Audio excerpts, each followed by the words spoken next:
as fast as I realized, oh, I fucked up, I'm like, I'm going to die. My mom's not going to know where I am. Like I was just panicking and I was so scared. And I tried to call out for help. No one was there, but I tried to say something and I couldn't.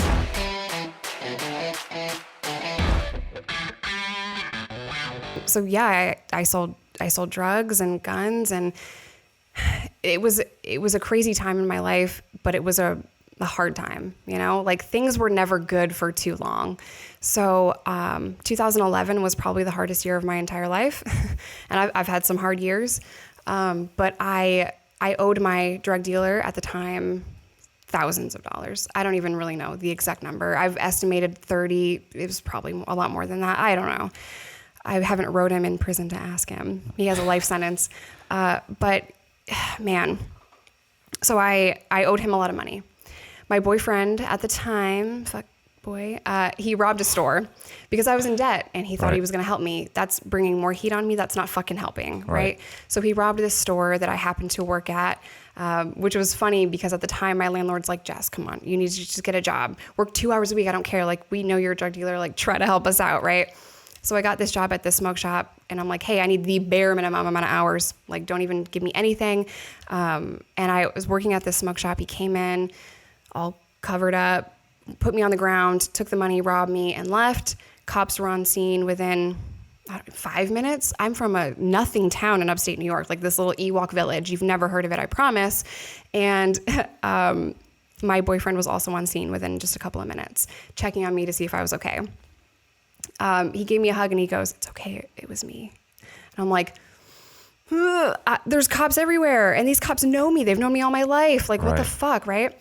So I went on the run because they tried to charge me. First, they tried to question me. And I'm like, I don't know. He came in and this is what he was wearing. And he took the money. And then I called you guys. Like, you see me. As soon as that door opens and closes, I get on the phone and I called 911. Right. So I'm like, holy shit, we were robbed. I had like no emotion in that. I wasn't like crying or like scared because my life was chaos. Why would I be scared that someone put a gun in my face? That's not the first time this has happened, you know? So the cops asked, like, why weren't you scared? I can't tell them I sell guns. I've had guns put in my face plenty of times before. I was pistol whipped 6 months ago. I don't give a fuck. He didn't shoot me or hit me with the gun. I'm okay. Right. But I was also high on heroin, so I had no emotion, right?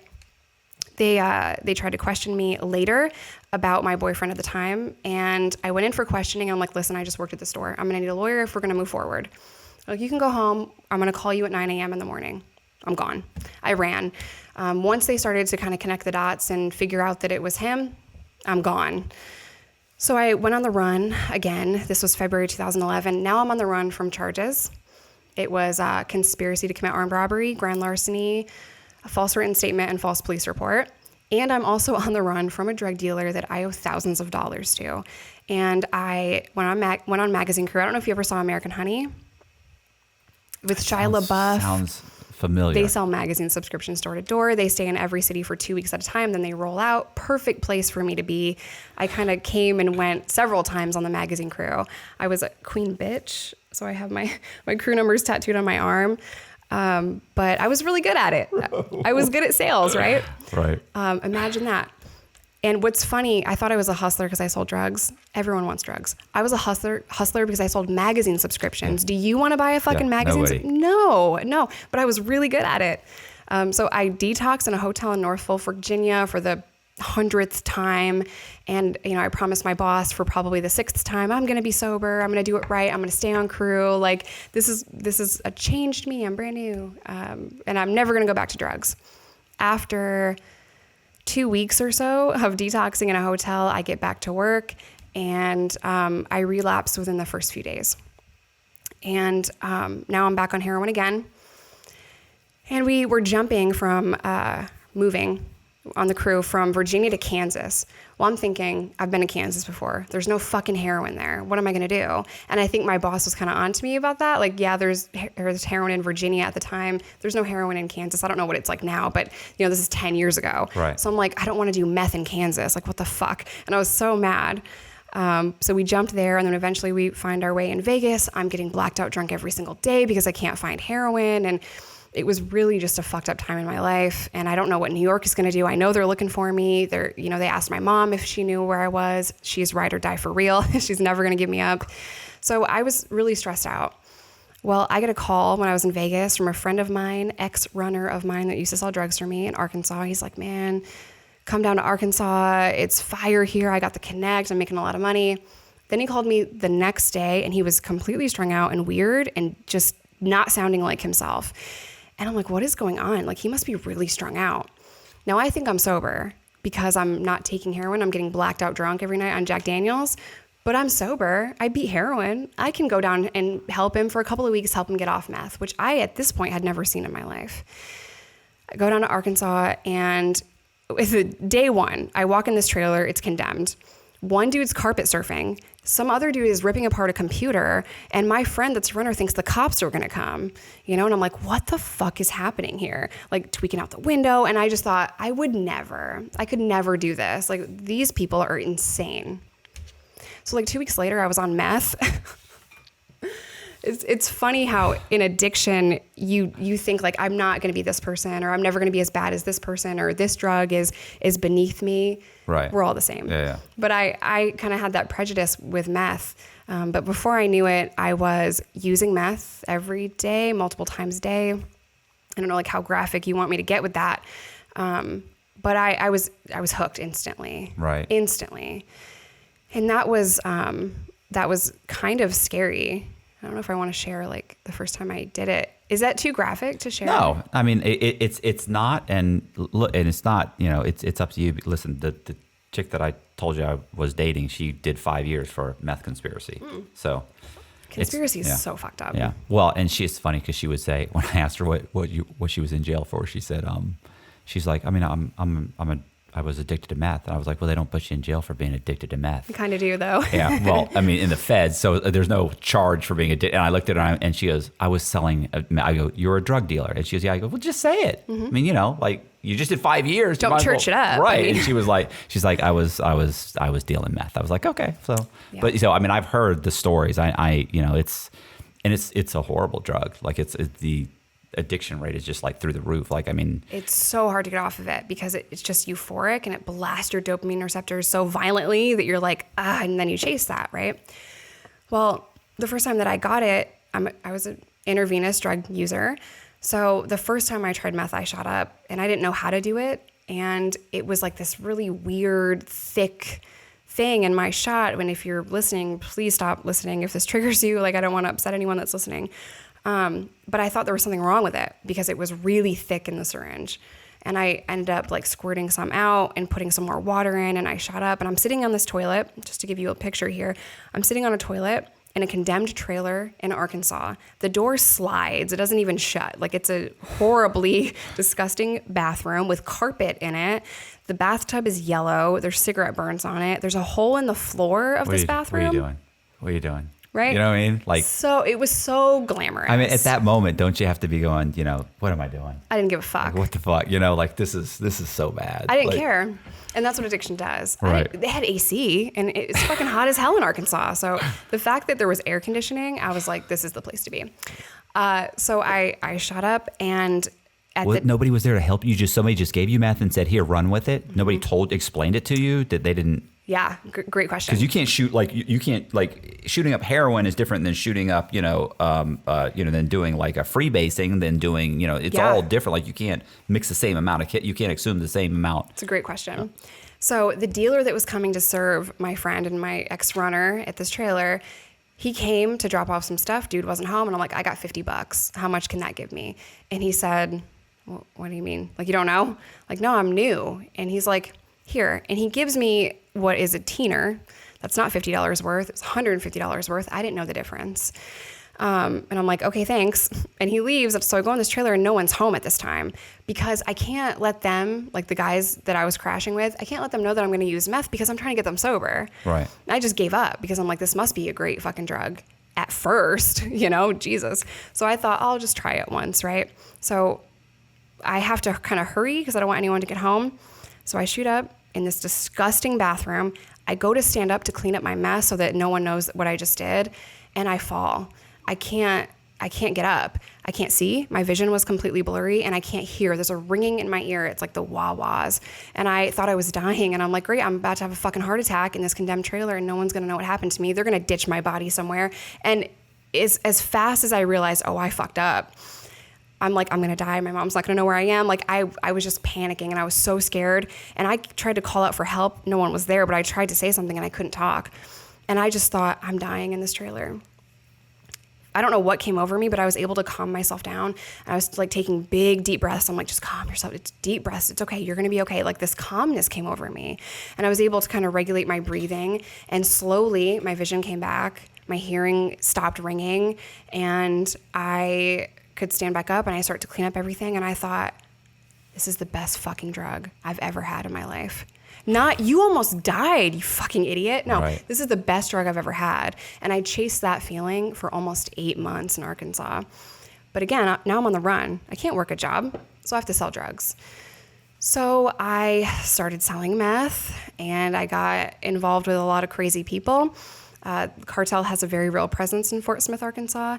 If you just look up the news, people are getting shot all the time there. It's a really fucked up place to be. If you live there and you think it's great, you live in a wonderful imaginary fairy tale land, but it's a fucked up place.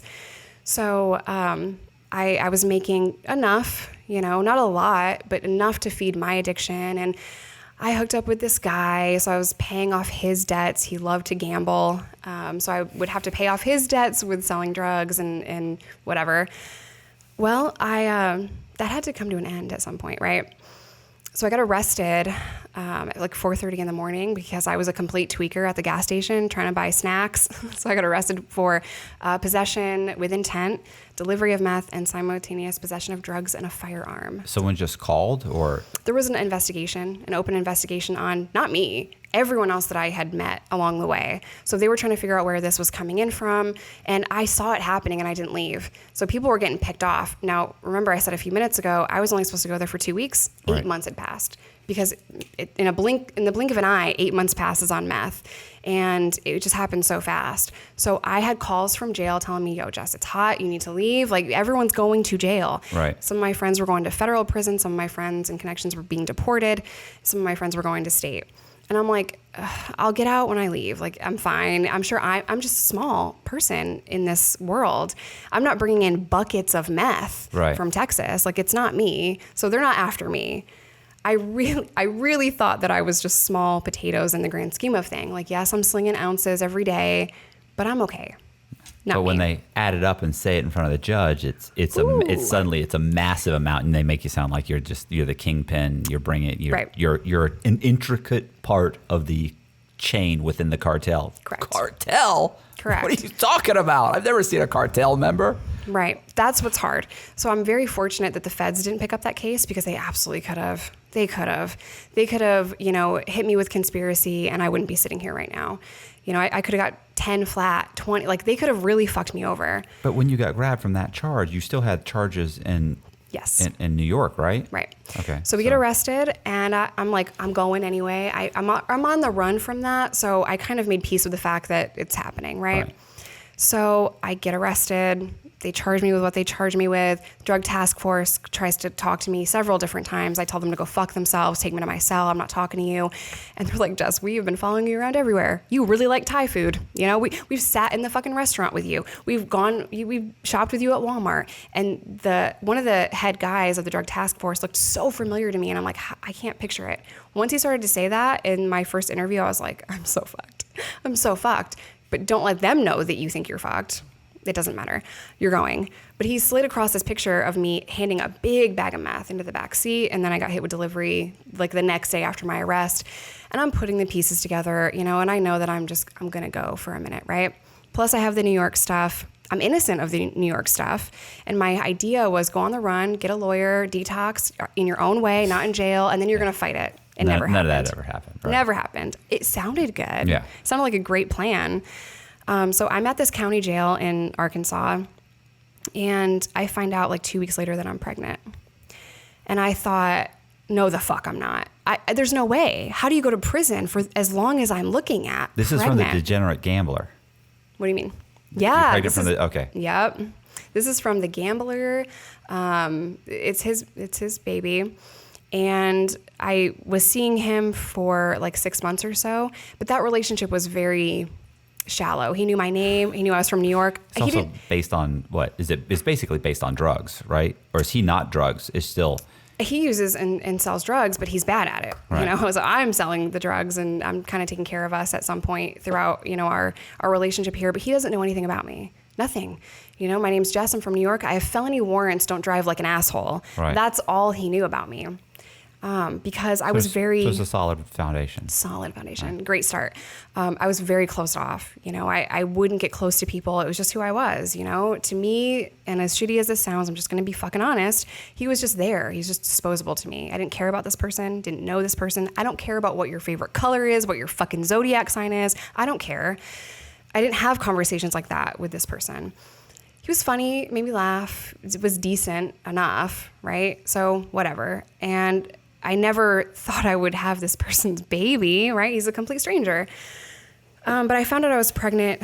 Did you interview him on your channel? No? I've interviewed my ex-boyfriend, one of them. Okay. Not baby daddy. Okay, sorry. I remember watching that one. I watched that when I was in the halfway house. Did you? Yeah. Yeah, those are good ones. Yeah. Those are good ones. Yeah, you were on like sitting on some bleachers, or you were sitting in a park or something, right? Yep. Okay. So I've interviewed my ex. He sold drugs for me in New York. We dated for a pretty long time on and off. It's a messed up relationship. But yeah, I'm still friends with most of my exes, and I wish them all the best in the world. I have no ill will towards anyone that I dated except Steve. Fuck you. But yeah, so I'm now pregnant, right? And in jail.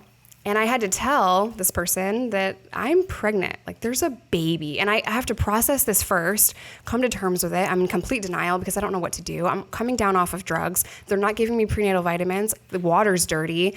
I'm in a county jail with people that this man cheated on me with, people I sold drugs to, and people that owed me money.